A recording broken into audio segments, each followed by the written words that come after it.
Hello everyone, welcome to an academy. This is जीवन Jaiswal and we are discussing about Khairagarh रियासत। खैरागढ़ रियासत छत्तीसगढ़ के महत्वपूर्ण रियासतों में से एक रहा है और यह 14 महत्वपूर्ण रियासतों में से एक था, क्योंकि छत्तीसगढ़ में 14 रियासतें हैं और इसमें से एक रियासत खैरागढ़ रहा है।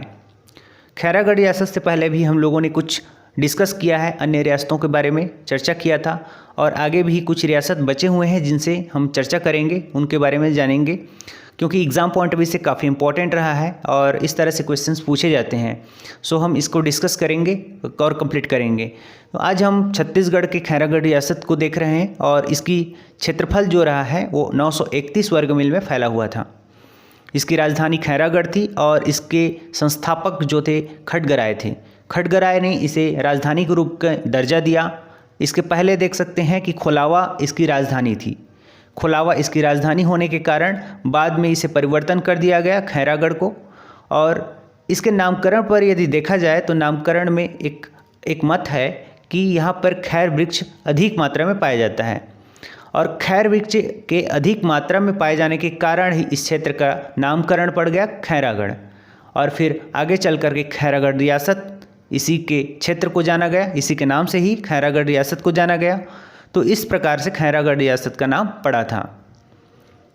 यहाँ पर देख सकते हैं कि अंग्रेज़ों के विरुद्ध में 1816 में एक विद्रोह हुआ था जो कि खैरागढ़ के क्षेत्र में हुआ था। इस क्षेत्र से संबंधित ही था। डोंगरगढ़ का विद्रोह हुआ था और डोंगरगढ़ का विद्रोह अंग्रेज़ों के विरुद्ध हुआ और अंग्रेज़ों के सहयोगी होने के कारण खैरागढ़ का जो क्षेत्र था वह खैरागढ़ का रियासत जो था वह डोंगरगढ़ के विद्रोह का दमन कर दिया। इस समय खैरागढ़ के रियासत के शासक टिकैत राय थे और टिकैत राय ने राजनांदगांव की सहायता से खैरागढ़ के क्षेत्र में अपने वर्चस्व को स्थापित किया और राजनांदगांव की सहायता से ही डोंगरगढ़ के विद्रोह को दमन किया, जिससे यह हुआ कि डोंगरगढ़ का क्षेत्र खैरागढ़ के क्षेत्र में शामिल हो गया।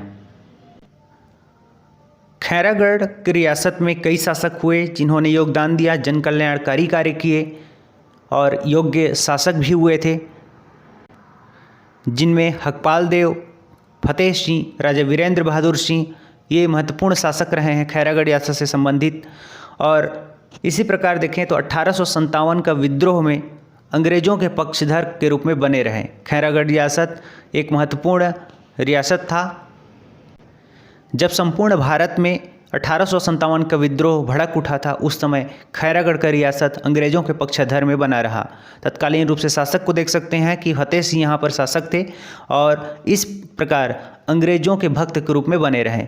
फतेह सिंह रायपुर में कई दिनों तक रहे और रायपुर में रहकर कमिश्नर को भारी सहायता पहुँचाई। इस तरह से प्रसन्नचित्त हो गए और उन्हें इनाम स्वरूप कई पुरस्कार दिया फतेह सिंह को। और इस प्रकार देखें तो खैरागढ़ रियासत एक तरह से विद्रोह की ज्वाला में, मतलब एक तरह से कह सकते हैं कि भड़क उठे थे, उसको इन्होंने कम करने के लिए एक तरह से प्रयास किया था और अंग्रेज़ों का साथ दिया था।